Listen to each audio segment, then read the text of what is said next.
Hello, everyone. Welcome to the Digestive Health Panel.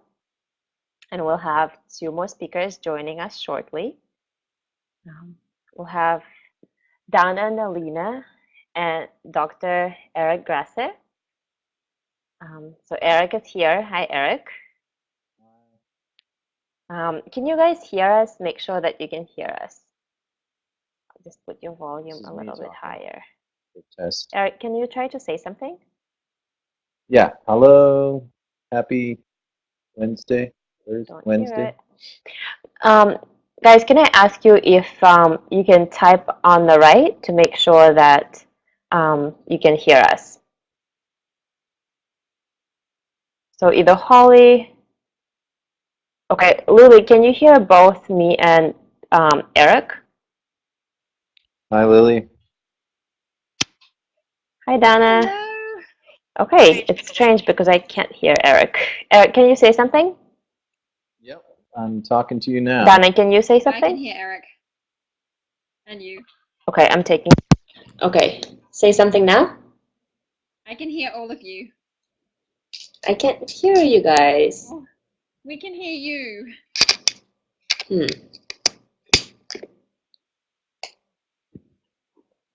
Okay, so we have Nalini connecting.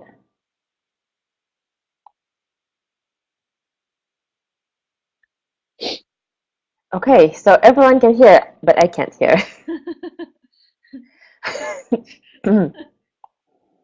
Okay, perfect. Now I can hear everyone. Thank you for joining us. Nalini, make sure that your camera is on so we can see you. And this is a Digestive Health Panel that is, hi Nalini, a special present for those of you who ordered the book. So about a little bit over 300 of you RSVP'd, and I know we got lots of emails from people saying that they can't make it. So we will be recording this, but you only people who are live online right now will be able to ask questions. And the way you can ask questions is type them up on the right side, and then either I or one of the experts is going to be able to reply to the questions. But before we begin, I wanted to thank all of you for getting your Happy Belly books. It became #1 in both of its Amazon categories, just thanks to you for getting the books. It's currently, unfortunately, sold out. So if you do like the book and you want to recommend it to one of your friends, they might have to wait a couple of days before they actually get it on Amazon. But if you did get the book, I would love for you to leave an Amazon review. So far, the reviews have been amazing. And today's panel is for us to go a little bit deeper beyond the book, because as you all know, there's only so much the publisher can allow to put in the book.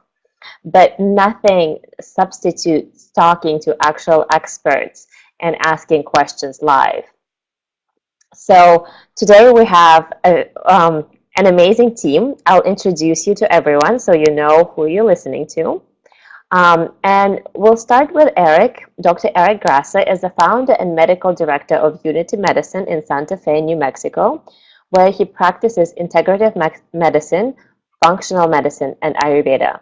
He is board certified by the American Board of Family Medicine, a clinical assistant professor at the University of New Mexico, and serves on the board of directors of the National Ayurvedic Medical Association. So thank you, Eric. Thank you, Nadia. Dana has actually contributed a chapter to the book on food sensitivities. So some of you might actually know her from the book, but now you get to meet her almost in person. Dana James is a triple board certified nutritionist, the founder of the Food Coach NYC, a nutritional therapy practice based in Manhattan. Dana is trained in nutrition biochemistry, functional medicine, and cognitive behavioral therapy. It is through this combination of nutrition medicine and counseling that Dana can bring about a transformation shift in her clients' health and emotional well-being. Dana is highly sought out expert by all the media, both in print media and TV. And today you actually get to ask her questions live, because usually only stars and people who live in New York get to talk to her. And Nalini is Nalini. I'll just pull up your bio. Nalini is an Ayurvedic chef. Lured by the enticing aromas, colors, and bustle of a busy Indian kitchen as a child, Nalini would often be found perched up at the kitchen counter by her mother, enjoying the cook's delightful treats. Growing up, cooks from various backgrounds shaped and influenced her understanding of regional Indian cuisines as she moved from one city to another. The aromas of freshly baked baguette that wafted from the bakery below her apartment in Paris and the eclectic nouvelle cuisines of New York fanned her passion and furthered her belief in food. Her interest turned into vocation, and for over 10 years now she has been associated with the food industry as a caterer for private events and gourmet food stores in New York, cook in the kitchens of Kendall Cafe and Hampton Chartney, and instructor at the National Gourmet Institute in New York City. And now she teaches and works in San Francisco. So, Nalini, we're waiting for you to join the camera, so hopefully you'll be able to join us. Here we go. Perfect. So some of the questions that I want to discuss, they will be related to some of the issues that most of you guys are suffering and complaining about. When I did the survey past week, and so many of you have responded, it just made me again reassured of how widely spread the epidemic of bloating and irregularity is in North America. It seems that almost every other woman that I speak to either suffers from bloating or from constipation or from a very unhealthy relationship with food.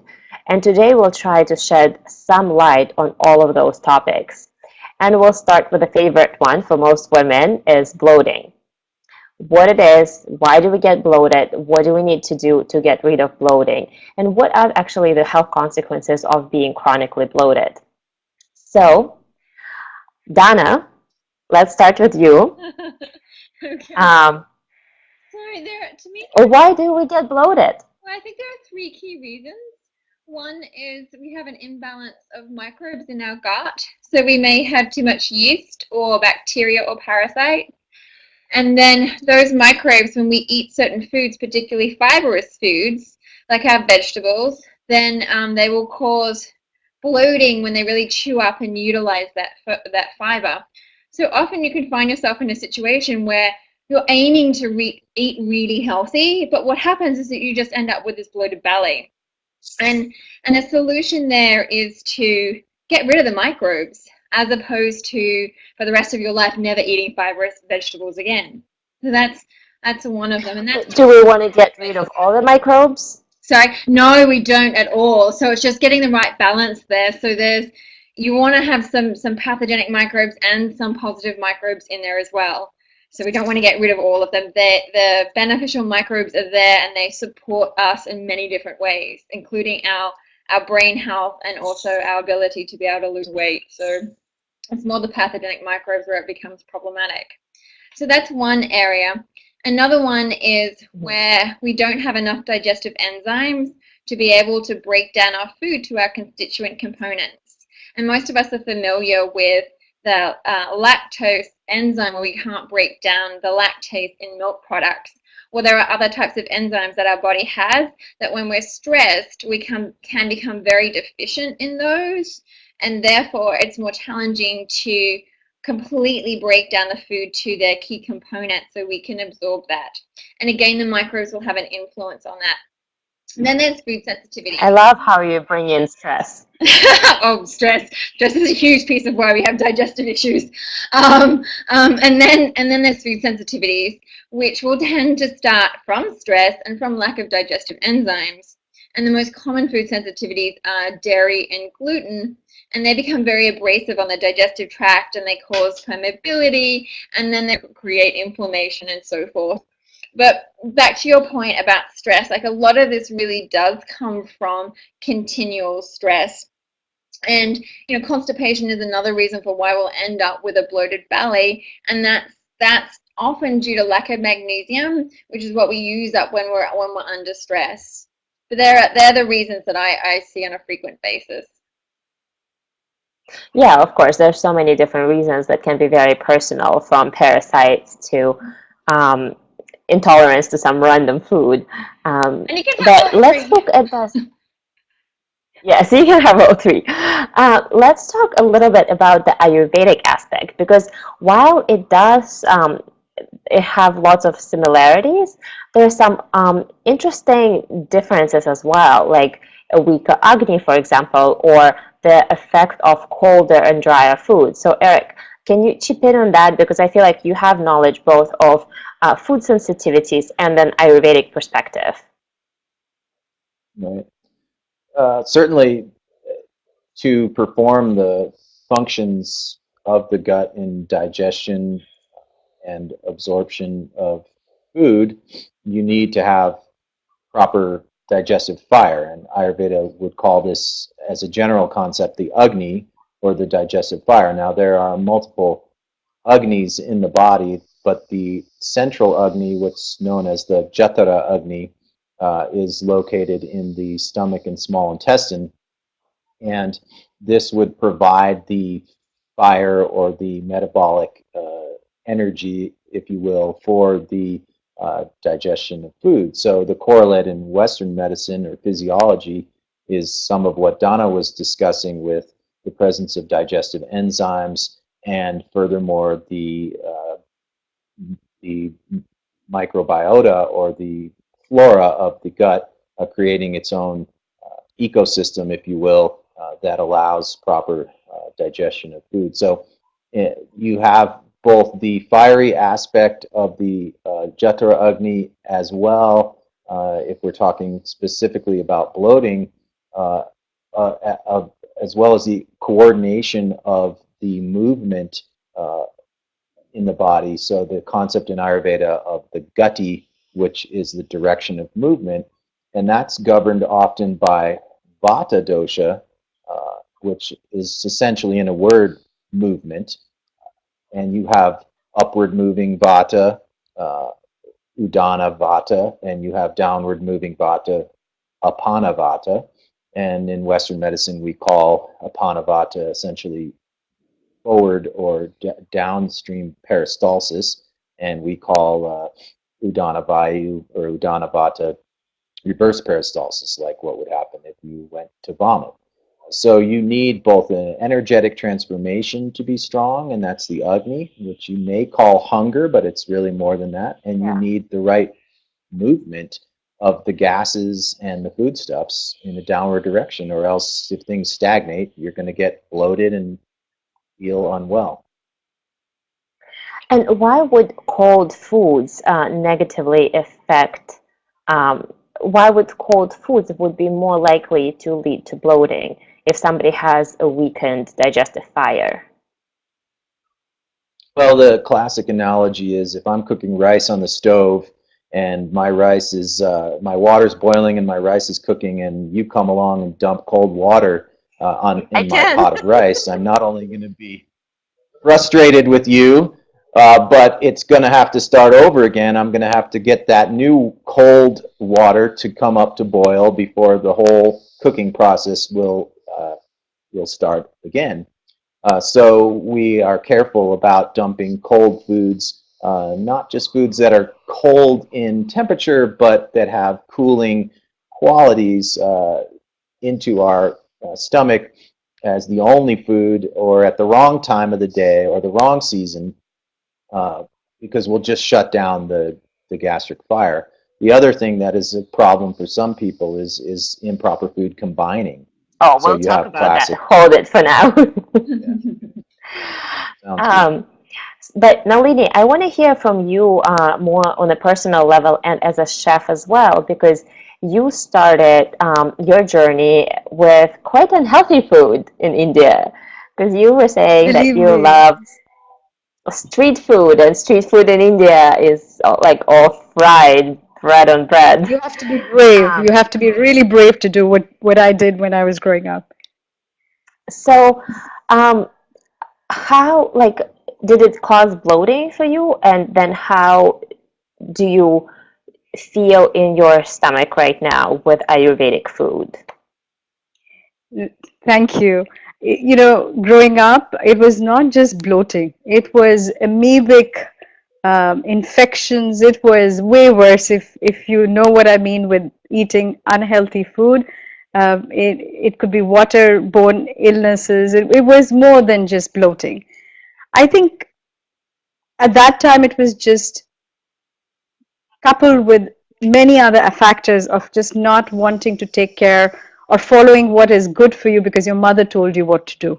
And you just wanted to, I wanted to just go against what she wanted to do. So she would say yoga, I would say aerobics. She would say good Indian health food, I would say street food. So it was that. But I had to say, when you ask me, even today, bloating, for me, example, just for today, I'll give you my example of today. And we are human, we constantly are learning. And actually, I think you teach what you need to learn the most yourself, right? That's We've so all true. experienced that. We do, our journeys bring us to what we do. We want to learn best for ourselves. And so, for example, today, I was very busy at work, and I didn't have my breakfast on time, and I didn't have lunch on time, and there was a huge gap. And then I went and had salad, but it had beans in it. And I am feeling quite bloated at this time. So it's really the So how awareness. can you And explain it Ayurvedically? Ayurvedically, beans causes a lot of gas. Hmm. And there are ways that you cook with beans that could deter that bloating that it causes. But you also have to be aware of how you're feeling right now and make those choices. So really, Ayurvedically, discipline and awareness are key factors. I mean, they're the ingredients that need to be imbibed on a day-to-day basis. It's like even when we talk about spirituality or any aspect in our life, discipline and practice on a daily basis makes such a difference. So, adding to what both Dr. Grasner and Dana mentioned, I'd say for me, this discipline of being able to eat at regular intervals, eat Hmm. not just well, because you could have really organic food, but if you're emotionally disturbed, it's not going, like I told you in my last interview, it's going to the donkey stomach, not to your stomach. You have to eat with awareness. You have to eat with being spiritually and emotionally stable. And it doesn't have to be every day we learn. So, today, one day, don't feel guilty about it, but just be aware that if you do, like I knew if I'm going to have this gap, I knew I was not going to be feeling the best. I knew it. Yeah. But hopefully, with our journey, that growth happens automatically. It's not forced, but gradually we learn from our mistakes. And I think it's a great reminder to know that you can know all the theory, but if you don't follow the rules, you're still going to have to pay for it. Yeah. Yes. Um, Yeah. so, what are some, Eric, and that's a question to you and Donna as well. What are some consequences of being chronically bloated? Because I feel like there's some situations, like Nalini gave a good example, when you feel perfectly fine most of the time, and then you maybe break the eating schedule or eat something that your body doesn't necessarily agree with, and you get bloated for a period of time. But then there are people who are chronically bloated. Eric, what are the consequences of that? Well, I think maybe more importantly is to ask the question of what's really going on that's causing the bloating. I don't know that the bloating in and of itself is dangerous. It's not But like there is your some gut sort of is an going to underlying rupture. process that's causing it. Right, and that would be what I would be interested in getting to the root cause of. Are you bloated because you're not digesting your food properly? Are you bloated because you run with your mouth open and suck in too much air? Are you bloated because you chew gum all the time? I mean, these things, increased amounts of air taken into the GI tract will potentially cause bloating.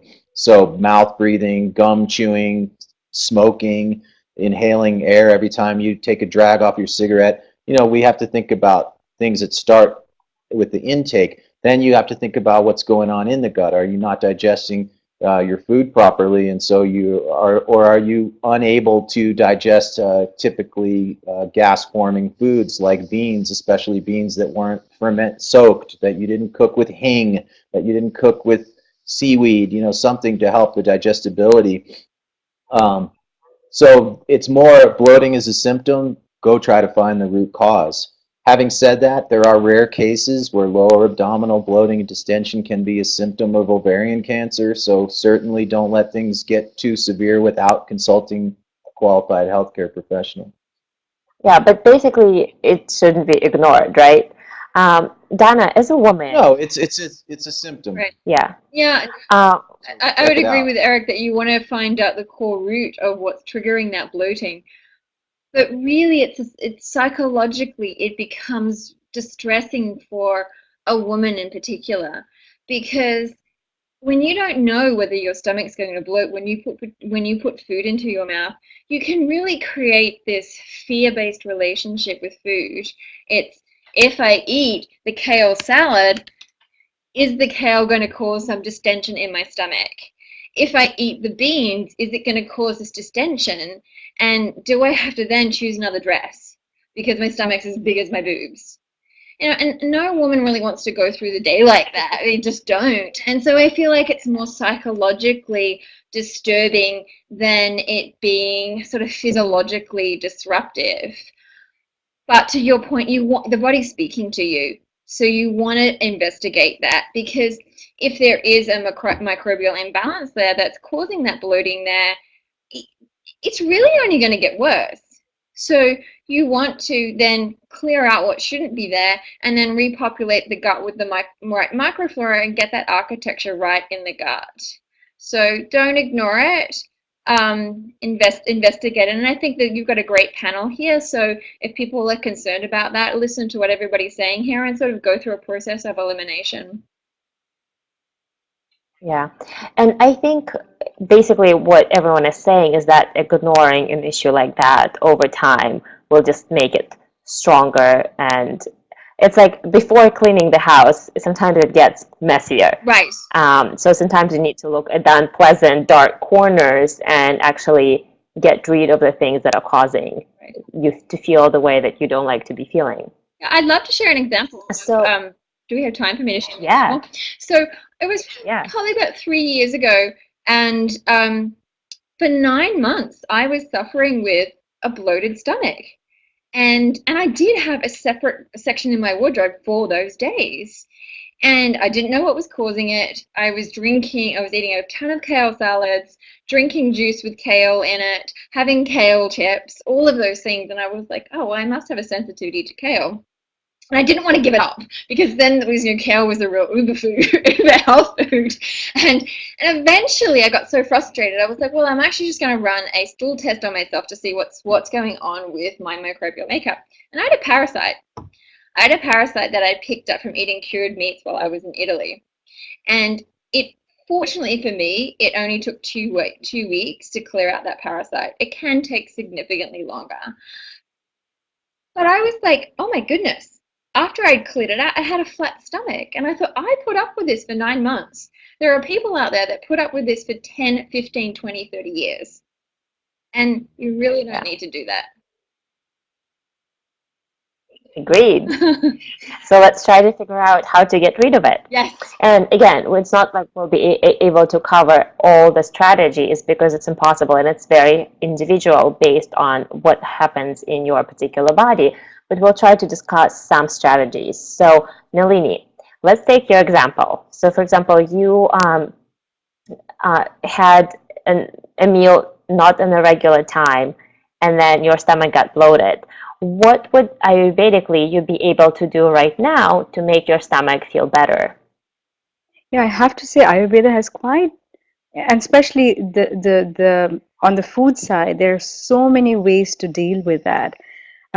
In India, as you know, we get fennel seeds, sometimes coated with sugared candy, which you don't need, but just fennel after a meal really helps soothe the stomach. But when it gets really bad, and I've experienced various remedies, so I'll share a few with you. The one that really easily works for me is carom seeds, if I'm right. Eric, do you know what I'm talking about? Or Dana, we call it ajwain. Caraway seeds. You know Caraway? Yeah, those? caraway. No, Caraway. caraway is like cumin seeds. I'm talking about carom seeds.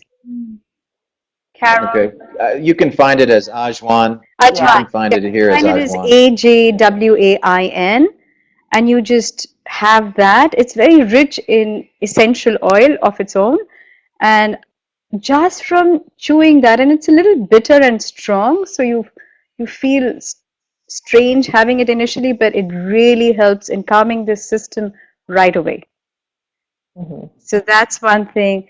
And then I'll tell you a really interesting story. When I was young and I would go from one birthday party to another friend's birthday party, I literally would go for 3 birthday parties on the same day and eat full meals. I mean, it's, I don't know if it's a blessing or a curse to be a foodie, but I was obsessed with having food. So I would go for 3 parties and have food everywhere and come home and my stomach would be literally bursting with pain.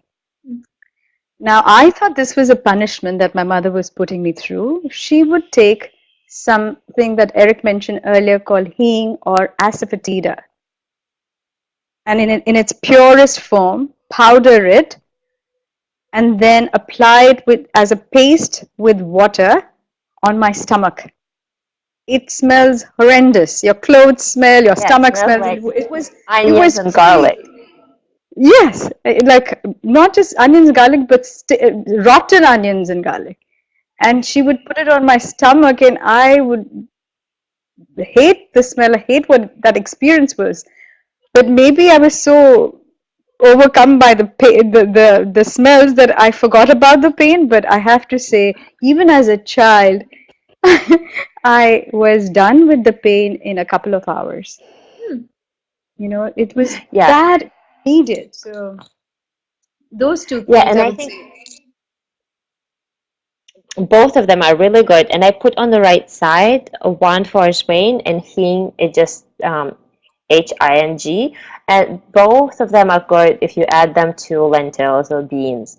And now you know that you can actually use it as a paste or just chew on the seeds. And with fennel seeds, you can do the same thing. You can chew on the seeds. You can make the minted tea. So I think those are really good remedies. And another good thing that you can do with fennel tea is because the tea is warm. So Eric, tell us, you told us why cold things make it worse. Why do warm teas, Right. hot compresses, warm baths make it better?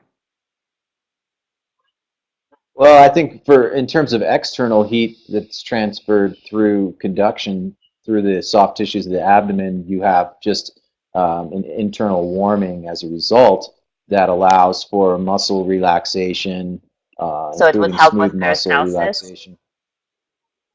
It could in that way, yeah.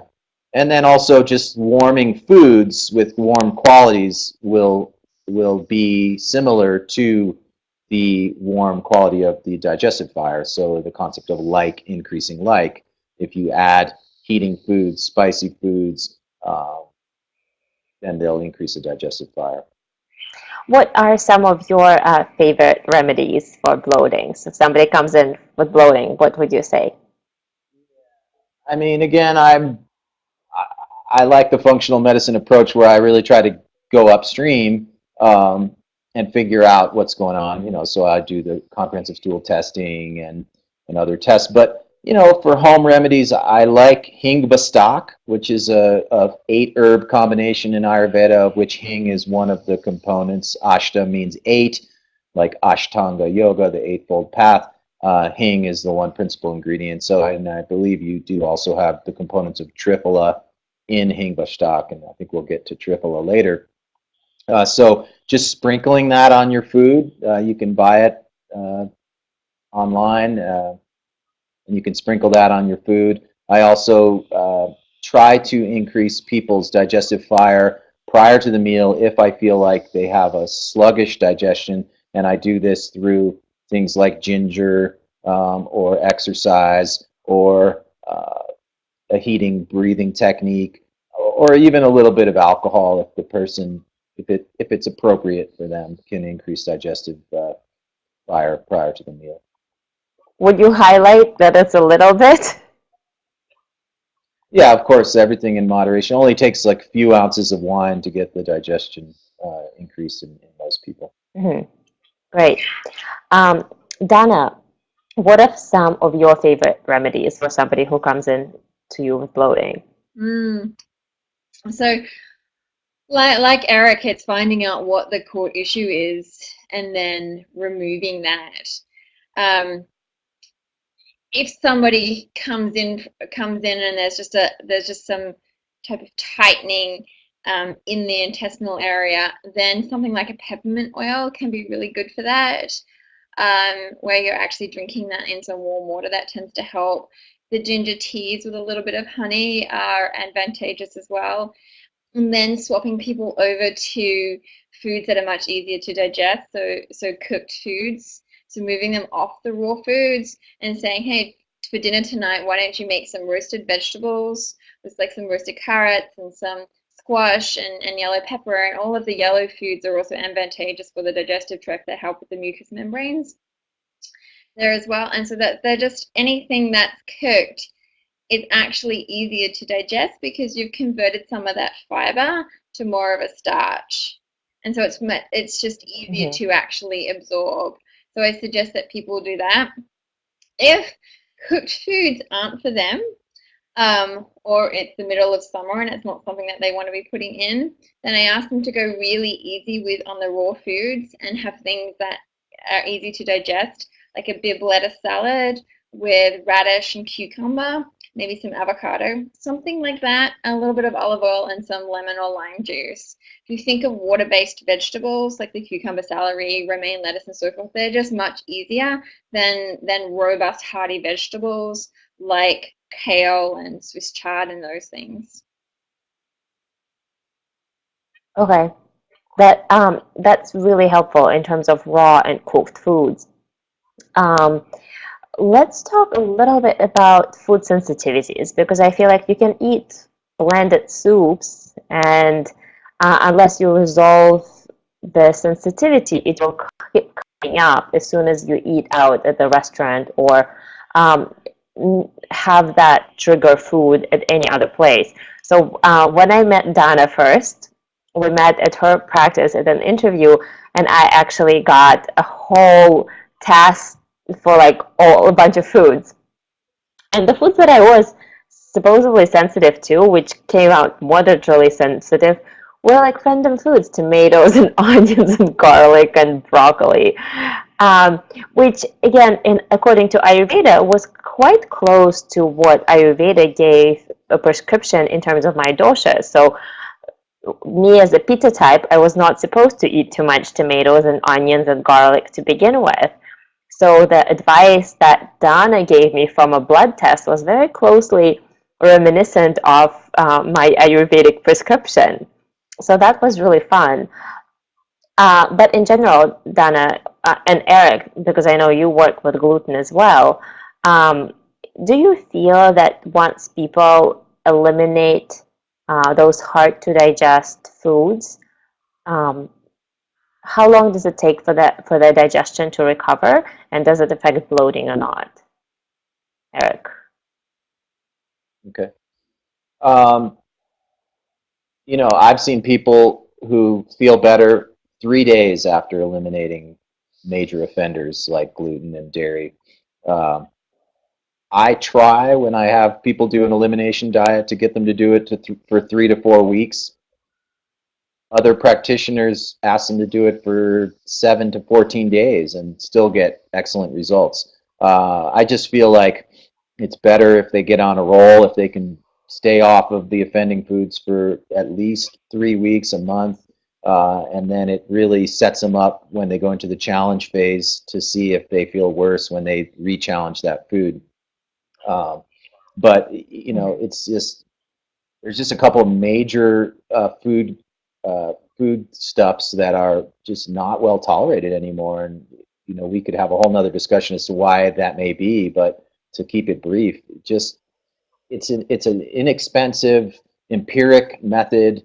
Ayurveda has been using trial and error as a valid form of evidence for thousands of years. Just get the stuff out, and you're going to feel better a lot of the time, within days even. Dana, what has your experience been with diet, like eliminating something and then healing the digestive tract, so once you reintroduce it, you don't have as such strong of a reaction? Right. So I'll get a little bit on the immune system. And once we create leaky gut or intestinal permeability, and gluten is one of the key offenders for that, then we have broken the barrier that allows other food to slip into the bloodstream, and those foods shouldn't be in there. When that happens, it creates an antibody reaction or an inflammatory reaction within the body. And whenever those offending foods are then eaten, whether it's gluten or dairy or something else, that reaction is triggered, and it will cause a cascade of physical effects or neurological effects in the body. Now, how that impacts you is very unique to you. Gluten tends to be the biggest offender because it's an incredibly large molecule and very difficult to digest, and it actually opens up the tight junctions that you have in your intestinal tract and starts to cause that permeability. And it's just a little bit like the starting point for all of this. And when people take that out, they can feel better, like Eric said, within about 3 days.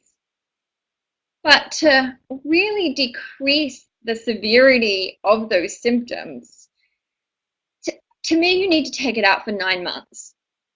And at the same time, heal the lining of the GI tract, so you decrease that intestinal permeability. And that's a key component to it. So often people take the food out, but the healing of the gut doesn't take place. And that's really how you'll stop the continual assault from those foods. So when I first ran the test that you were talking about, I had so many different sensitivities happening. And it's not actually that I was sensitive to all of those foods. I was just distributing leaky gut and intestinal permeability. And I didn't take those foods out. But what I did was I started to work on healing the lining of my GI tract. And eventually, over time, I was able to really decrease the severity of the reaction that I was having with gluten and dairy. And it took me about 3 years to do so, because I would cheat all the time. At the 6-month mark, I would reintroduce it, and my body just wasn't ready to, it was still hypersensitive to it. So I tend to find that 9 months is a good time frame, as well as using certain supplements and botanicals to improve the lining of the GI tract. But people will feel better within a couple of days. Yeah, and I think here it's going to be very individual, and there will be different approaches to healing it. I heard a concept from one of the doctors who said that you can fast for 10 days, and because the digestive tract basically is not irritated by anything, it heals a lot faster. But the number of people who will fast for 10 days is going to be very small. And the way you introduce food back into the diet, then it's going to be, again, very slow. So it's like a whole 3-week process when you're on a very limited food. So I think something like that will better be done at the guidance of either functional doctor or a nutritionist. Yeah, and I'm not so sure about that either, because once the damage has been done to the lining of the GI tract, you really need to give time for those epithelial cells to replicate and start to improve that or decrease that permeability there. So it's really going to depend on how much damage you've done to that digestive tract. Oh, she's gone. So Dana, are you suggesting that, can you hear me? Are you suggesting that once you get off that 9-month period, can you get back to having gluten, or are you saying eliminate it and stay with it? So interestingly enough, I was having a discussion with this with one of the top immunologists on Friday night about whether you could actually do that. And I come from the viewpoint that you can. And he had said, well, every time you put that food into your body, you do still create an antibody reaction. So it never goes away. But my point was, and he laughed and said, "You are coming from a nutritionist perspective and a CBT perspective, is that it's decreased to such a level that the pleasure that you get from eating that type of food will outweigh any of the cellular inflammation that may be happening." And I was using the example of when I go to Paris, I want to have a croissant. And when I go there, I don't have any symptoms. There's nothing that physically impacts me. So why would I not have that? And sure, there might be a little bit of inflammation that happens within the body, but the joy I get from that is far, far greater than that little bit of inflammation that may be happening. So it depends on what. So don't go to Paris for the next 9 months Yes, for me. yes, exactly. Well, I'm in San Francisco. It's pretty much the breadbasket here as well. But yeah, and especially, coming from a culture where wheat has been integral, and not to say, Ayurveda originated in India, but it's such a universal science. And with every culture, there comes with time changes. And I have to say, wheat is a huge cause for diabetes in India. But we have not been able to eliminate it in India at all. Wheat is an integral part of every meal in India. Well, that's the same here. So I don't know what's happened to Nadia. Yeah. But so we'll continue. Why don't we talk about the food combining, since Eric started on that. Eric, I love to hear this from an Ayurvedic perspective from the both of you. Did you say food No, sensitivity? food combining. Combination. Oh, food combining. Well, a lot of the classical instructions on food combining come from the ancient Ayurvedic texts. And of course, it's our job in a modern society to take the ancient wisdom and interpret it in a way in which is applicable to modern times. So some of the food combining rules I find to be a bit difficult to incorporate into modern life, and they may not apply anymore. But there are some classic examples, such as combining citrus and milk, which all of us know who cook that you'll curdle milk if you combine citrus. So you wouldn't want to eat lemons and milk, for example. In fact, they tend to recommend that you don't eat dairy with much of anything else. Truthfully, Indians eat certain kinds of dairy with the meal. A small amount of buttermilk will actually help digestion. Paneer is a certain type of cheese that's found in a lot of dishes. But I just think that for a lot of people, it's good to follow some basic food combining rules, including not eating fruit, especially fresh fruit, with much of anything else. And that can be due to the fact that fruit, being high in fructose, will wash out digestive enzymes fairly quickly, so that if you then try to put additional food on top of that, you would have a depletion of the digestive enzymes and you wouldn't digest that food as well. I think you can temper this a little bit with stewing or cooking the fruit and making it easier to combine with other foods. And and you can do this, use this concept of antidoting foods in Ayurveda to your advantage in other regards by looking at the qualities of foods. So foods have qualities, like everything has qualities in Ayurveda. So hot versus cold, sharp versus dull. And so if you have too much heat, you can cool it down with cooling foods, vice versa. Likewise, if you have something that has a sharp quality like coffee, you can antidote it with something that has a soft quality like cardamom powder. So that's why in Asia they tend to add cardamom to their coffee, and that's a good thing for people to do. So you use the qualities of the food as a way to balance them out, so they're easier on your system. That's a nice way to look at it. And one of my favorite winter dishes is poached pears with some ground cardamom.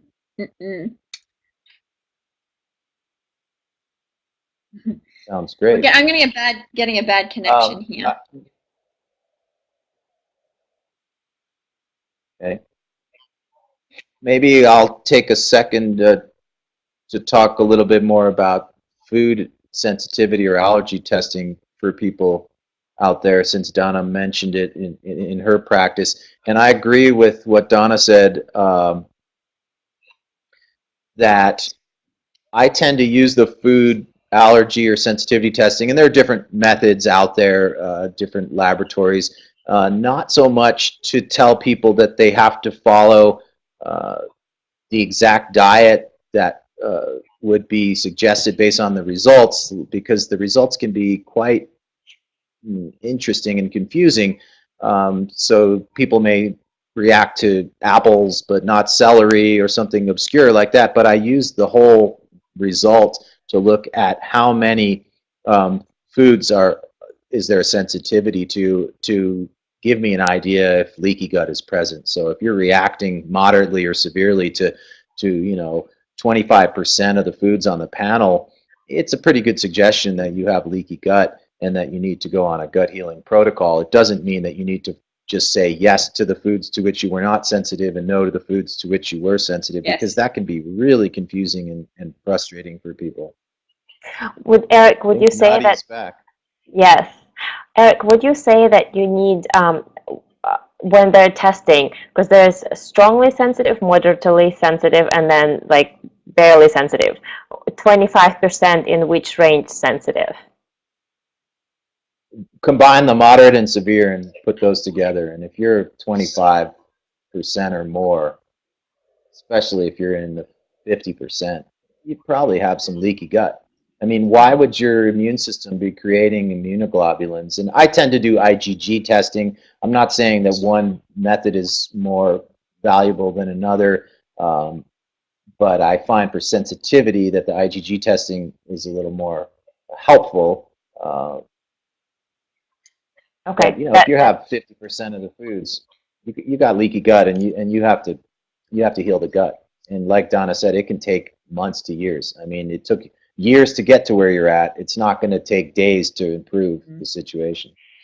So let's talk a little bit about healing the gut. And since it's a process that you need to maintain for months, what are some foods that would be helpful? So Donna, let's talk a little bit about foods that most people can't tolerate, even if they have a leaky gut. In general, what are some guidelines for the diet? And then we'll talk to Nalini about maybe how to cook those foods. Sure. I'm losing people and it's a little pixelated. So what was the question again? So we're talking about the foods that most people can't tolerate quite well if they have a leaky gut and they're in the process of healing it. Can't hear you. Do you want to ask somebody else and write it down, and then I'll come back to the question? Yes. Okay. So Eric, do you want to talk if somebody came to you and they're sensitive to about 25 to 50% of the food that they were tested on, and that brings to a conclusion that they have a leaky gut? Yeah, what I tend to do, again, like I said, I don't want to fall into the trap of saying, follow your diet, tailor your diet to the results of the test, because again, I use this test as an overall picture. I have my own elimination diet that I've created that has a list of allowable foods and a list of foods to exclude. The reason why the foods are on the exclude list are several. One, they're hyperallergenic foods, so foods that tend to be common offenders to cause allergy, including an IgE-mediated allergy. Tree nuts, citrus, shellfish, MSG.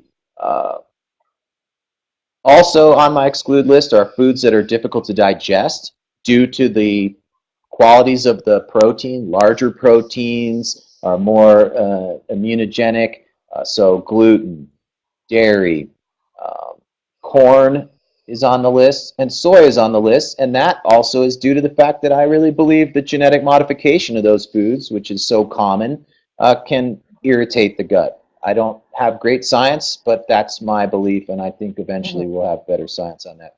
So, hyperallergenic, difficult to digest large proteins, genetically modified foods, and then clearly frankenfoods like hydrogenated oils, like high fructose corn syrup, things that are not natural, they've got to come out. So that's how I create my elimination diet. That's my healing diet. Everybody gets it. I modify it a little bit. If they know they're sensitive to something that's on my allowed list, that goes over to the exclude list. They already know. They've done the research themselves. If they say to me that they have spiritual, religious, other things that guide their diet and they just can't do my elimination diet, I have to move some things over to the allowed list and come off the exclude list just so that they can comply with it. Mhm. Okay, so then there's also qualities of foods that are healing to the gut in and of themselves. So, you have, and this is going to be general advice anytime you're talking about food as medicine. Vegetables are rich in phytonutrients. They're rich in bioflavonoids. They're rich in other compounds that help the body do its job and detoxify and whatnot. Um, you get into a little bit of a difficult situation when you weigh the benefits of, say, sulfur-containing foods like leeks and onions and garlic for detoxification reactions in the body with the fact that sometimes sulfur-containing foods cause gas and bloating. And so there you really have to experiment. I mean, in general, I tell people if they're detoxifying, if they're on an elimination diet, if they're on my gut protocol, go liberal with the cruciferous vegetables and the sulfur-containing foods, but then some people get gas and bloating, and so you have to adjust your treatment Yeah. based on what's happening with the patient. So, Dana, what are some of your either favorite recipes or foods that you would say that they're safe for most people to eat? So we're not excluding those particular foods that people are sensitive to, but something that like a general person can eat and they should be okay with that. So the way that I have people set up their diets is to principally eat a plant-based diet with a small amount of protein coming in from clean protein sources, and then a little bit of fat and a little bit of carbohydrates that tend to be more on the vegetable side or the legume side. And that's the foundation that we work from, where half of their plate is vegetables, with a quarter of their plate is protein, and then the other two fall into that. And anything that's whole and clean falls into that category. Like Eric said, you exclude the obvious things that are processed and packaged. And so to heal the gut, it's really following that type of plate, because that's going to help set up the gut architecture and provide nutrients to be able to heal the lining of the GI tract. However, this is where supplements are really advantageous, because you do need a much higher dose of nutrients to start to heal the lining of the GI tract. And I'd love to share a couple of those with you. So one of those Mhm. is glutamine, and glutamine is fuel for the cells that line the GI tract, and it helps them replicate. So it helps to decrease that intestinal permeability / leaky gut that we've been talking about. And I use anywhere from 5 to 10 grams of glutamine on a daily basis for that for probably about 9 months. Putting in a good probiotic that helps to reestablish the microflora is very important. The probiotic that I like to use is one called Dr. O'Hara's, and that's because it's a 100% raw fermented food and has not only the probiotics in it, but also the byproducts of the probiotics that help to improve the integrity of the GI tract. So then there are other things that you can use to improve the mucus layer, like okra, slippery elm, marshmallow, all of those things, which you can often get in combination with a glutamine powder. And by all means, you can eat okra and things like that. Anything that's yellow, a yellow-based food, will help with that.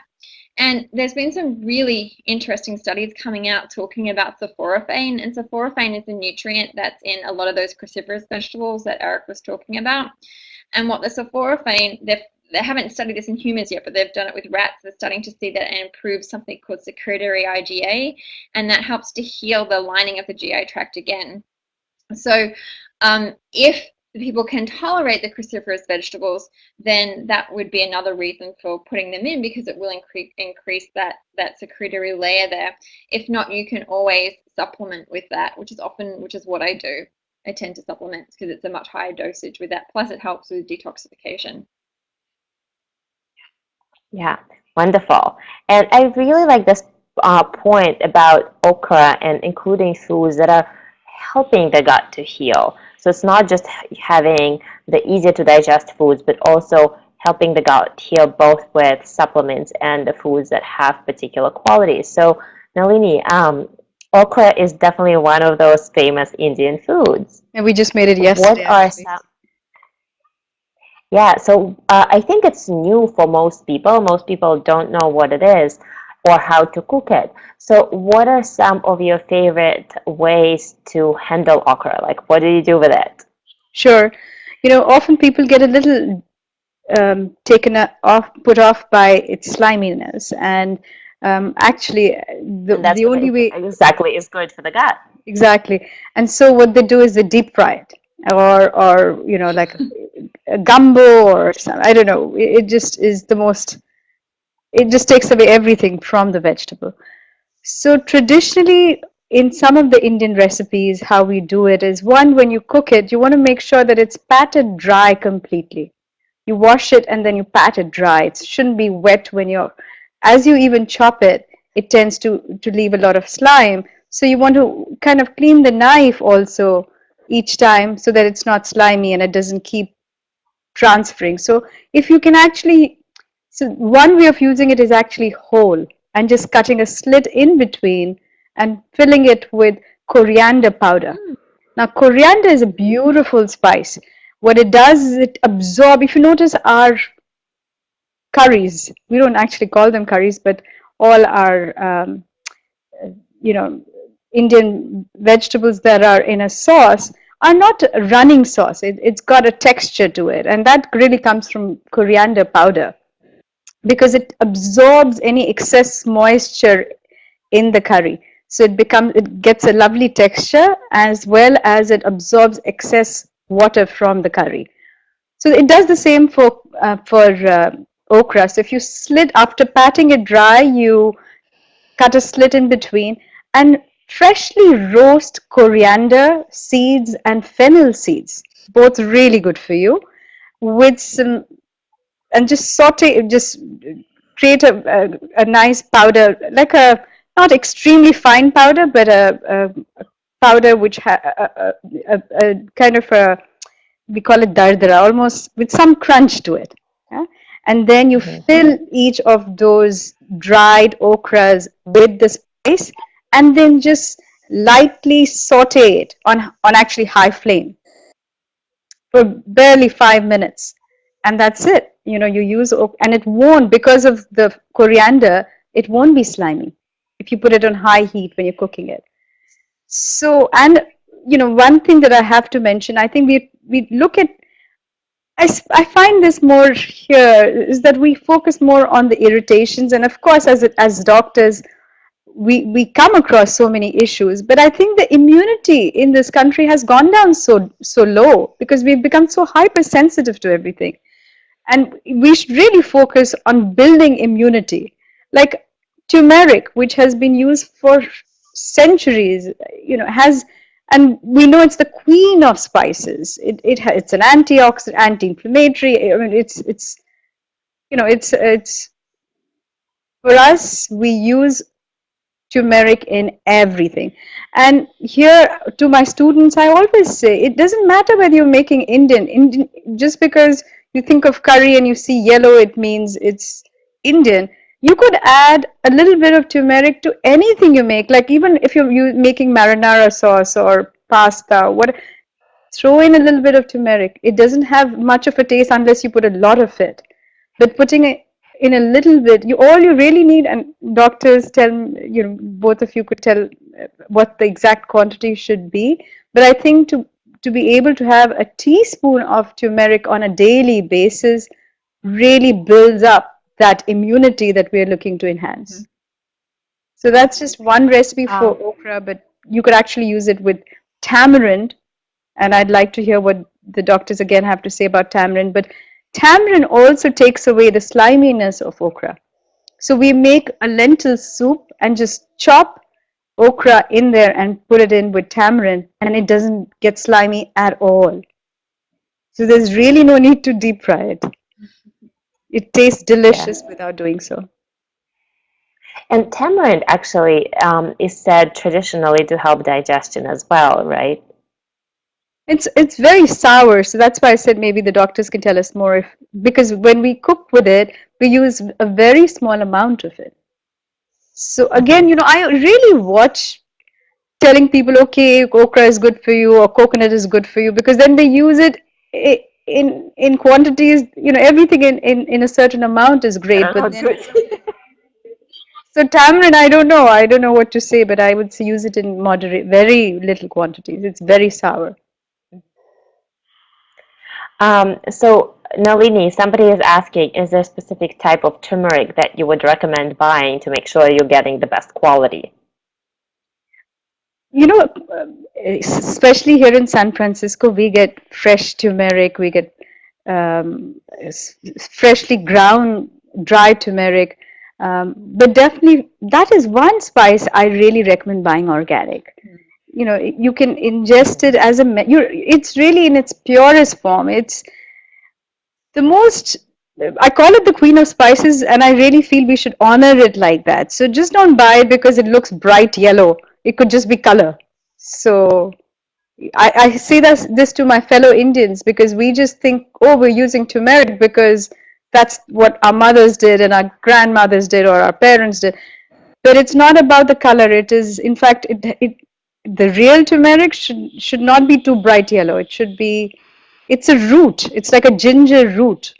So it should be a little dull yellow. But buying it organic from a local store is always what Ayurveda would say, buying locally, buying organic. If you can use it fresh, we make something called turmeric, almost like a pickle uh, with um, Mm-hmm. with some hing and garlic, raw garlic. And what is that called? Onion seed. So it's almost like a pickle. So Okay. Indian pickle, but it's when eaten raw like that, it's delicious. Except that your hands will be That yellow for sounds the next 5 days from chopping turmeric. um, and Banyan Botanicals has spices, so I feel like they're always a safe choice because you can buy spices in bulk there. Um, let's guys get to the next big topic. Let's talk about irregularity and constipation. And I think that's another topic that it might not be as annoying as bloating for a lot of people, but I think in terms of health consequences, it can actually have quite severe health consequences. So, Eric, what would it take for somebody to give them a diagnosis that they're chronically constipated? Because the Western medicine and the Ayurvedic medicine have a very different definition. Right. Yeah, I mean, in Western medicine, they, like everything, they at some point they get a bunch of so-called experts together and they come up with some criteria for what they think is abnormal. And of course, that doesn't really work too well because you study populations, but you treat individuals. So roughly, Western medicine, I believe, would say that say fewer than 3 what we call spontaneous bowel movements, meaning they were not provoked by laxative use, per week would be constipation. So if you're pooping 0 to 2 times a week, they would call it constipation. Um, However, again, you have to look at the individual, and this is where the holistic healing systems do such a better job. And if somebody was used to being regular for years of their life, and all of a sudden they go from pooping once or twice a day to pooping every 2 to 3 days, something happened. Some stress reaction or some shift in their GI flora, or potentially some more serious diseases going on. Um, And also, you have to realize that there have been studies to show that what people call constipation differs from person to person. Some people say I'm constipated because they had to work to poop, what we call straining at stool, and other people will say they're constipated because their stool quality changed. Even though they're pooping 2 to 3 times a day, it's pebbles instead of ripe banana. So it's important to ask people about their poop, and we have to get over it. Nutritionists do a better job.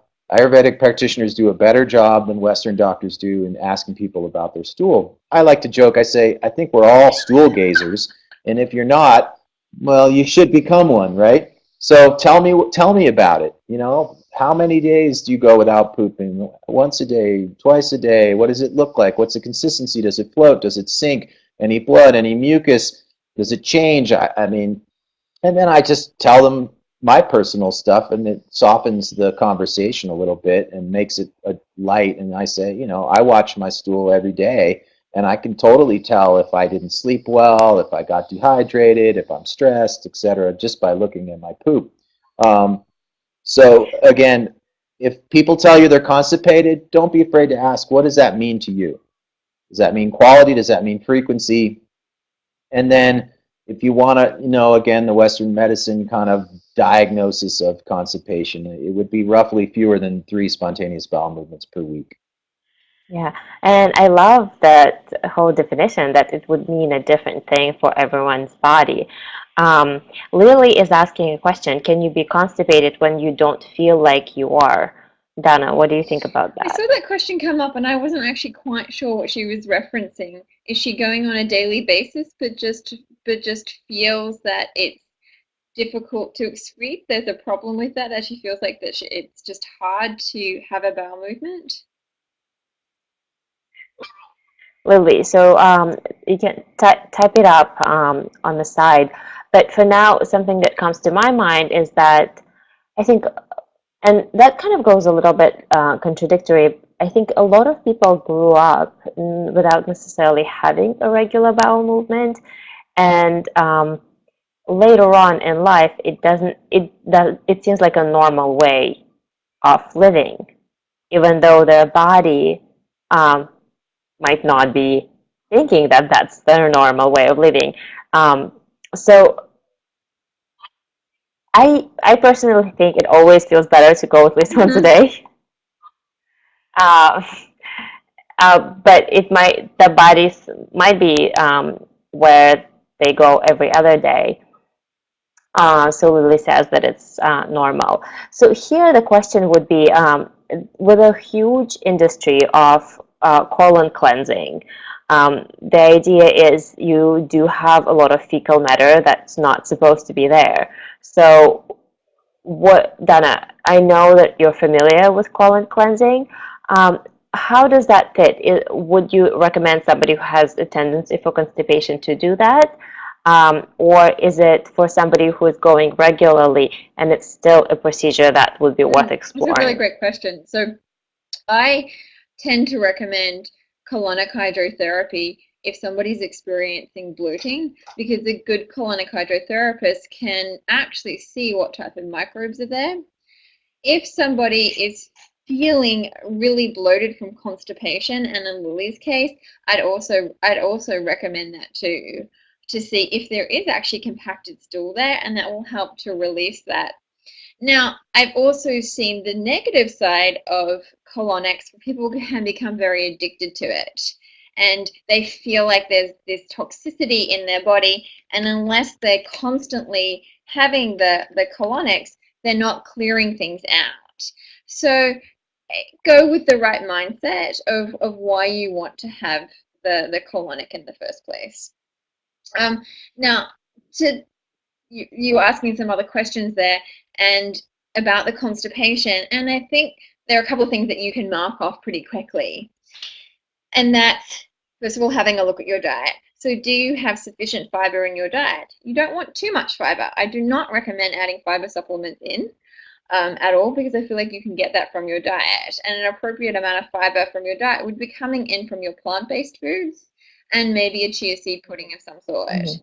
Then check the water. Are you actually drinking 12-ounce glasses a day? If you are, then great. If not, then add it in. What are your fats like? Are you putting enough fat into your diet? Because if you're not, then you're not giving your body the lubrication that it needs to push the stool through the digestive tract. How stressed are you? Is there a connection between the bowel movement and the stress? Like, are you not releasing things, and therefore that there's a similar effect within the body? Are you stressed and therefore using up all of your magnesium, and therefore you're not giving your body the nutrients it needs to be able to stimulate peristalsis? So with that, it's look at the diet first of all. Look at those really obvious things that we hear about. And then if that's right, what I tend to use for my clients is I put them on some magnesium before bed because it helps them sleep as well. And anywhere from about 350 to 400 milligrams of magnesium. And I will use a particular type, because there are various different types of magnesium, based on their symptoms. So sometimes I might use a magnesium citrate if they're really compacted. If they're having a bowel movement every 3 days, then I'm going to use citrate because it's a little bit more aggressive in its approach. Whereas if somebody's maybe every 2 days, or they're just feeling like they're not excreting enough, I might use something like a magnesium glycinate or malate, which is much less abrasive on the digestive tract.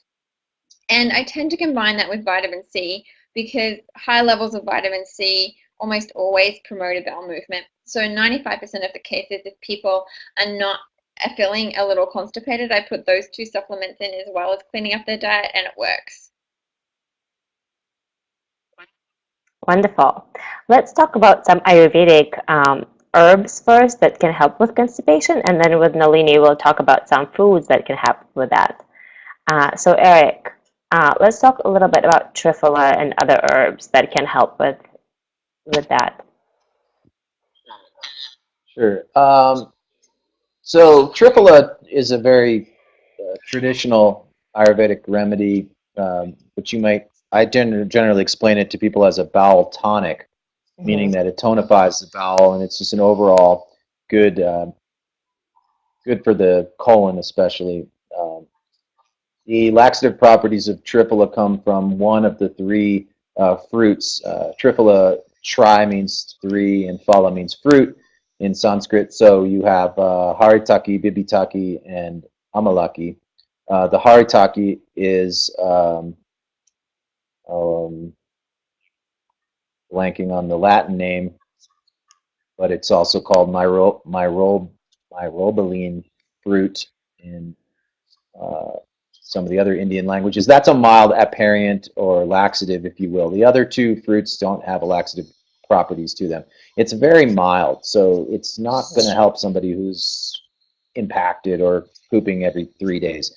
But it's a good remedy for mild constipation, and I find that certain people respond really well to it, and others it doesn't really change their bowels. So it doesn't really change their herbs, in terms of like aloe vera, for example, or other herbs, because I feel like if it's a mild type of constipation, aloe vera tends to help. What are your thoughts? I tend to use aloe for upper GI issues, heartburn, and gastritis. I find that it works well in the upper gut, along with some of the demulcents that Donna talked about, like slippery elm, marshmallow, deglycerated licorice. I don't tend to use it for constipation, although it may very well be an aperient and I'm not aware of it. Then you have a bit of a heavy hitter is castor oil. That's an Ayurvedic, but that's heavy, and I don't recommend it long term, but it works really well. It's like putting a bomb in there. So if somebody's really, really constipated and really uncomfortable and you want to help clear them out and it's not absorbed, so it's not going to have a systemic effect, it's just going to push through. And then you also have to think about the fact that some people are constipated because they have inadequate bile flow. Bile helps soften the stool and oil the stool. And so some of the cholagogues that stimulate bile flow, some of the roots like dandelion. Yeah, most bitter herbs will stimulate the That's where the bile. tamarind might work too. Right. Yeah. Neem, guduchi, those are a couple of herbs that'll be cholagogues for people that can help with constipation. Yeah, wonderful. And then I have some non-Ayurvedic herbs, like rhubarb works well in older folks with constipation. It's sometimes hard to find, but rhubarb is an old ancient remedy for There's a constipation. formula, I think it's called intestinal movement formula, and it's basically rhubarb. Is it a tea, Nadia? But honestly, no, it's actually, hold on, I'm gonna look up the intestinal.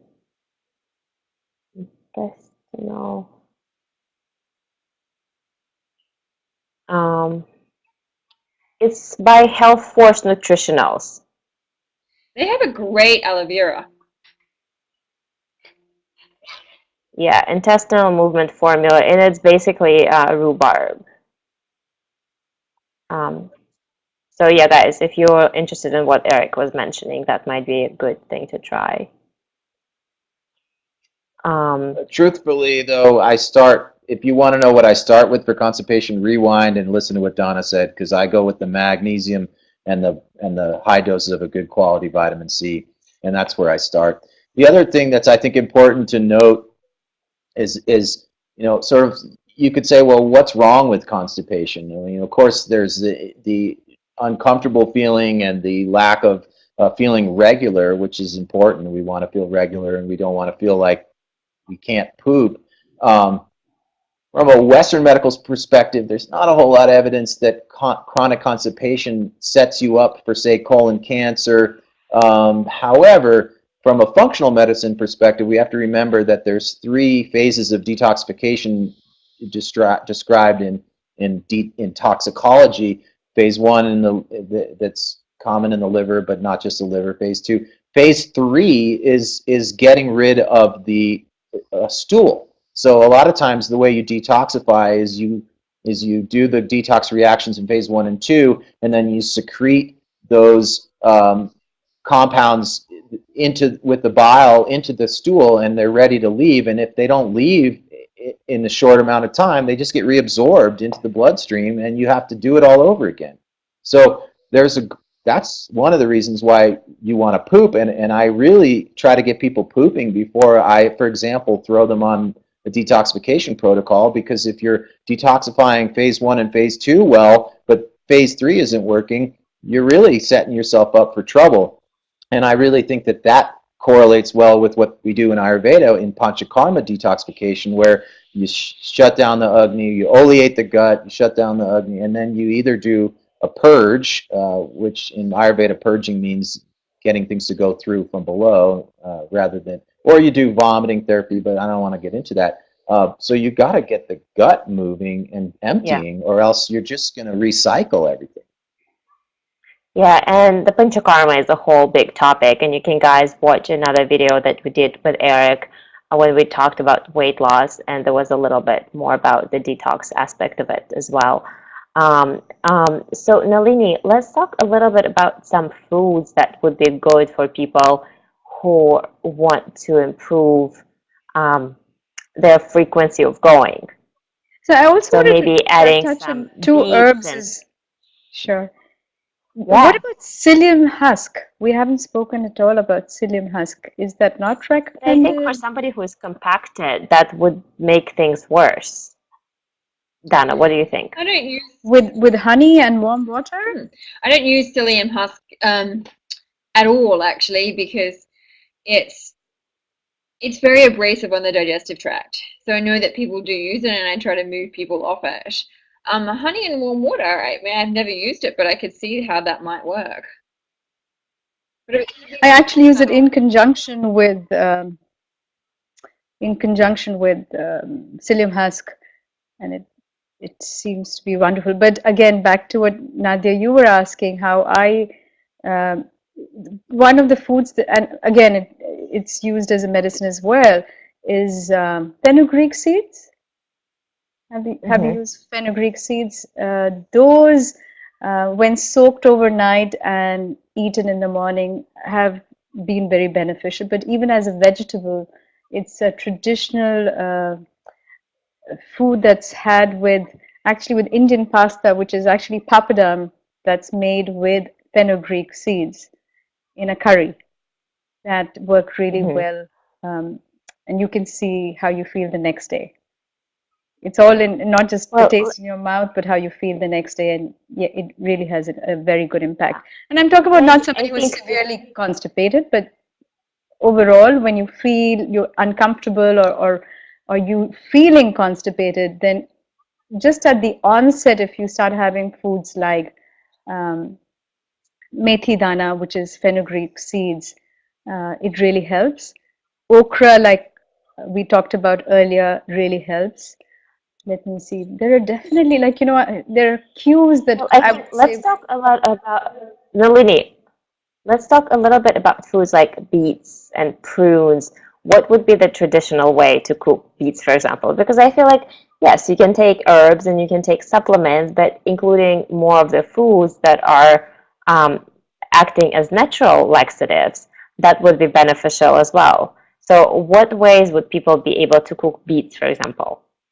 So again, there are traditional recipes that I come with from my tradition, but then with me, foods migrated to America, and we used beets in many ways here in California, especially since you get beets for such a long time here. But traditionally, in the south of India, they make what is called pachuri, and pachuri is a yogurt, almost like a raita, where you grate uh, raw or a little cooked beets, and then you add it to yogurt, freshly made yogurt, and then you spice it up with mustard seeds and curry leaves. So all our recipes typically have this combination of spices. So there's the element of pungentness, then there's sourness, and beets are sweet as well as bitter. So all these aspects of what a fruit or a vegetable in season can do for you, um, absolutely. Greens, for example, you can't have enough greens in general. Whether it's Swiss chard or it's sweet potatoes when in season, they all aid in feeling better the next day. Mhm. And how we use sweet potatoes, I think I shared this recipe as part of your ebook, which people love, is sweet potatoes with Swiss chard and a coconut curry. Mm. Um, it is just delicious, at the same time always works the next day. You just so much fiber, including so much fiber in your food, will have a natural impact on how your poop is. Um, Yeah, and I think that's a gentle type of fiber, both sweet potato and Swiss chard, especially if it's cooked in coconut milk. That's going to be a very easy type of fiber, a lot easier than eating raw broccoli. exactly. So I think, it must have that emotional connection. You must feel good. It must taste good. It must look good. For me, I grew up with Ayurvedic medicines all around me. Like, so including when I had these episodes where I would be rebelling against my mother and I would have major stomach aches. And there's something like you had mentioned, Dana, mint. We have something called Pudin Hara, which is a mint, a capsule of condensed mint, which we often had as a remedy for um, of getting rid of pain in the stomach. And then there was cumin steeped water that we use a lot. So back to how food impacts. For me, I feel when you food tastes good, it emotionally also makes you feel good. It shouldn't just be like getting rid of a lot of food from your diet. Like, people come to me and they eat meat, and I really recommend a plant-based diet, but I often tell them, slowly and gradually give it up. It doesn't have to be overnight where it's forced, and so emotionally you're so traumatized that you don't connect with it, and so you give it up. But slowly and gradually inculcating foods that are delicious, easy to incorporate. So I find myself really blessed that by cooking recipes in a very interesting way and colorful way, because vegetables, when they're colorful, will automatically be of benefit. So a lot of Swiss chard, a lot of greens, beans, legumes, they make for such a colorful plate that I've always been very grateful for that aspect of bringing taste to medicine, which I Yeah. don't think Beautiful. any medicine form offers. Medicine is just a Yeah. medicine unless there's taste, and then food becomes an emotional um, balancing factor as well. Yeah, and emotional eating, we're talking mostly about what we're eating, but the how we eat is just as important. Um, so you're definitely right about the emotional aspect of food. So let's talk a little bit about some self-prescribed remedies that a lot of people use when they do have constipation. And that goes into all kinds of um, 30-day cleanses to smooth move teas to senna teas. What are the long-term effects of using something like this or relying on one of those laxatives? Eric. Yeah, I mean, as I just mentioned in a typed comment to one of the listeners, uh, we typically don't recommend stimulant laxatives long term, of which senna is one. Um, Granted, the amount of senna you get in a smooth move tea is a lot less than the amount of senna you're going to get if you're taking senna tablets. Um, but it's artificially stimulating the gut and the peristalsis, and much better to do that naturally by increasing both soluble and insoluble fiber in your diet rather than stimulating the gut to contract artificially. So I'm not a fan of senna or bisacodyl or X-Lax, which is, I think, phenolphthalein. And I'm also not a fan of castor oil long term, although I will use it to really get somebody Mhm. cleared up so they can feel better temporarily. So, Dana, if somebody comes to you and they've been using laxatives like on an almost daily basis for a long time, um, how would you like? What would be the procedure of to get them off of it slowly? Because I know that in a similar way as colonics, people get used to that feeling, and their bowel gets in a way lazy. So I have them continue on the laxative for the first week, while at the same time adding in the vitamin C and the magnesium, and then we just slowly cut it in half, and within about 2 weeks they feel they don't need it. So part of it's in a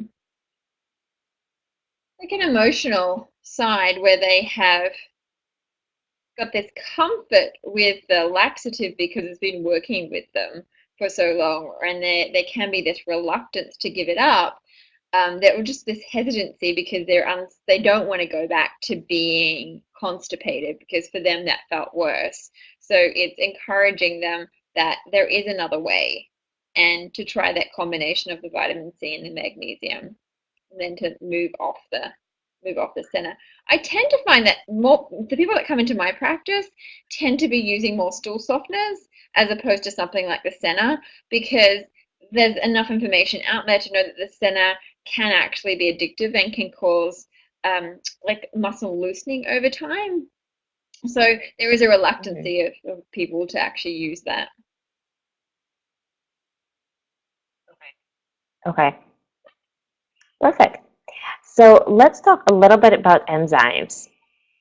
And I like the way Dana, at one point, I think at one of the interviews, you said that if you're in a rush and you don't have time to chew, then you can take an enzyme. Did But what do you think of? Yes, you did. I But if what do you think of taking it on a like a consistent daily basis? So, um, it's let's go. Like Eric was talking about it earlier, it's finding out the core root of the issue. Why are there low digestive enzymes in the first place? And often it's due to chronic levels of stress, because stress starts to slow down our digestive system. So ideal way is to look at reprocessing the stresses that are actually in your life. Now, that's a longer term strategy, but that's the ultimate solution there. In the interim, then you can add digestive enzymes in to support the digestive process.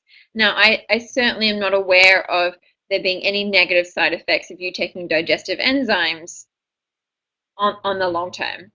It's just that it's another supplement to take. It's going to cost you money, whereas your body does naturally produce those digestive enzymes, and so you want to allow it to do that. Of course, there are some people with pancreatic issues, and it's going to be very challenging for them to be able to produce those digestive enzymes. But for a fairly healthy person, the idea would be to reprocess stress and decrease those digestive enzymes. Eric, what do you think about that? I'm a pretty big fan of digestive enzymes, but then again, most people who come to me have, in the realm of gastrointestinal health, have digestive problems. So, and I think that again, there are issues with the food and the qualities of the food and the preparation of the food in our modern society. We don't soak our grains. We don't eat slowly. We don't chew our food. The soil is depleted. All these things will affect the natural digestive enzymes that are in foods. It will also the anti-nutrient elements that are in plants that are by design there to protect the plants against predators that need to be removed through proper cooking and pre-cooking and soaking and whatnot. And then the fact also that people's natural production of enzymes, like pancreatic, salivary enzymes, are again dysfunctional because of stress, which there's 1,000 different causes of quote unquote stress. I find that people tend to need them, and I get confirmatory testing sometimes through certain stool analyses and also other nutritional evaluation functional labs that I do that can point to deficiencies in pancreatic enzymes. And so I'm a big fan. I have people take both a vegetable-based and animal-based if they're willing to do so. And I have them take them with most of their meals, if not all. And a lot of them need to be on them long term. That's just my opinion. Interesting. So you guys, you get multiple opinions, and that again brings us back that everything is very individual and there are many different routes that can work. So for now, if you have any questions, we'll stay on for a few more minutes and answer the questions. And for now, I know that Eric, most of the practice is in Santa Fe, but if you want to introduce your practice and let us know where we can find you, and then we'll do the same for Donna. Okay. I'm drgrasser.com. drgrasser.com is my website. You can also see that by clicking on my profile here on Spreecast. Facebook is... And I'll send out an email with everyone's information. Facebook.com/Unity Medicine, which is my practice name, and it doesn't search. Thank you, Facebook, for that glitch, but you have to type it in directly or find me and then find that. And at Unity Medicine is my Twitter. Do you practice only there, or do you practice over Skype as well? Well, as an MD, unfortunately, there are legal issues with me practicing remotely, so I have to see the patient at least once a year. So feel free to fly out to Santa Fe, take a nice vacation, see me once, and then we can follow up on phone or Skype. Sounds good. Dana? So my website is www.foodcoachnyc.com, and I consult one-on-one in New York and over Skype. I also run online group programs. Probably once a season I run a group program. You can find me on Facebook, and that's Food Coach NY, not NYC, just NY. And I think Nadia will send out the details, and I'd love to hear from you. Yeah. Nalini, let's see if we can bring you on camera. It shows that you're on camera, but we can't see you. Can you tell us where we can find you?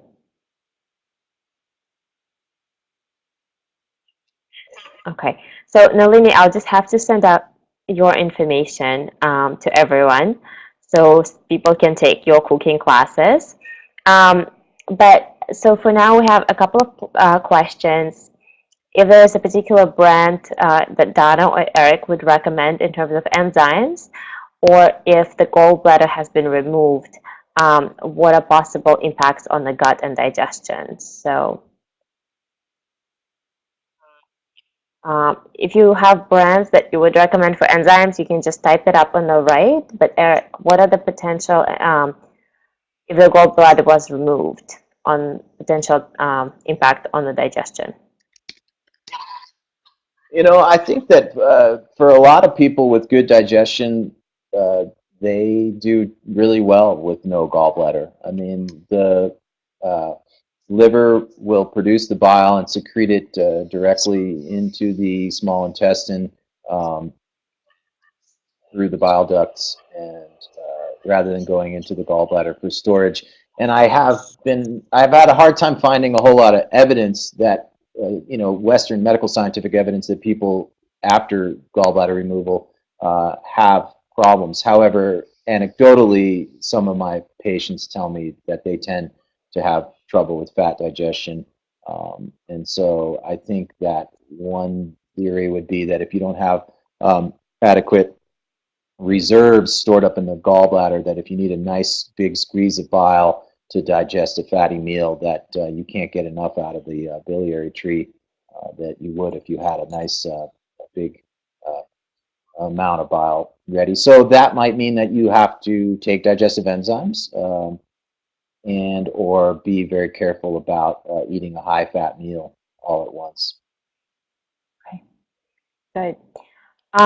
Nalini, we're just taking a minute to tell people where they can find you and your practice. So do you want to tell us where people can take a cooking class with you? Nalini, I'm can you sorry, hear me? still I can't hear you. I can hear me. Okay, so I'll just introduce you over email so people can find you better. We have another question. What could come? What could some other causes of chronic hard pellet like stools, even someone has cut out major allergens, eats healthy, exercises, and drinks plenty of water? Could it be lack of stomach acid or salt in the diet? I was answering questions, Nadia. That's a question from Tina. Let me read this question. What could be some other causes of chronic hard pellet-like stools? Yeah, I agree with Donna. I don't think it's a lack of stomach acid because what's happening in the colon is fairly far removed from what's happening in the stomach. Not that they're unrelated, but the consistency of your stool is determined mostly in the colon based on how much water is resorbed and also how much lubrication surfactant is available. Wonderful. So guys, thank you so much for joining us. We'll still spend a couple more minutes if there are any questions that will come up. But for now, I just want to throw out an idea. Feel free to email me with more questions to nadia@spinachandyoga.com. But I am planning to create an online program, which is going to be a Happy Belly University, which is going to have lots of interviews with various experts. We'll have more digestive panels, and it's also going to be specific classes on each specific topic. So send me an email at nadia@spinachandyoga.com and let me know what you think of the topic, of the idea, and if you would be interested in learning more. And once I finalize all the ideas, I'm going to introduce it on a larger scale online. So Eric and Donna both shared the enzymes that they prefer So you guys have resources, and you'll have the recording, so you can watch the recording over and over again. And I'll send out an email to everyone with contact information for Eric, Donna, and Nalini, so you can either look up their practice, or if they're doing a workshop, join one of their workshops.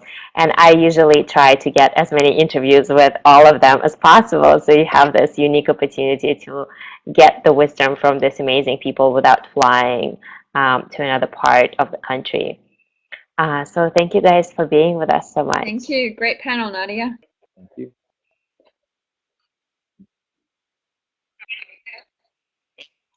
Thank you, Eric. Thank you, Nalini. And I'll see you next See you time. soon. Bye. Yes. Bye.